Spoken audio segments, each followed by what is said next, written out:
Nouvelle manifestation pour la réunification de la Bretagne historique ce samedi à Nantes. Le collectif 44 égale Braise appelle à en faire le lancement d'une campagne pour un référendum d'autodétermination.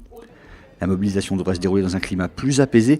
L'an dernier, l'éventuelle présence de groupuscules d'extrême droite avait amené Bretagne Réunie, un autre collectif pro-réunification, à annuler au dernier moment son appel à manifester.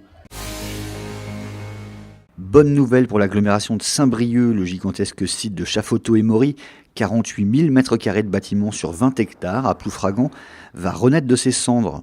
Il est fermé depuis 2009 et la liquidation de l'entreprise. Il devrait rouvrir dès le 1er janvier 2019 avec l'installation d'e-Loft, spécialisé dans les maisons à ossature-bois. e-Loft annonce une centaine d'embauches dans les 2 ans et d'autres entreprises devraient rejoindre le site. Les notaires de Bretagne ont dévoilé ce vendredi leur bilan annuel de l'immobilier breton. La tendance globale est à la hausse, en particulier pour les appartements anciens, plus 4%, et les terrains, plus 4,5%. Sur 10 ans, les prix de ces derniers ont même flambé, plus 48%. C'est toujours la Loire-Atlantique la plus chère et les Côtes d'Armor les plus accessibles. À noter par ailleurs, c'est à Brest que les acheteurs sont les plus jeunes, 38 ans en moyenne, et à Vannes, les plus âgés, 49 ans.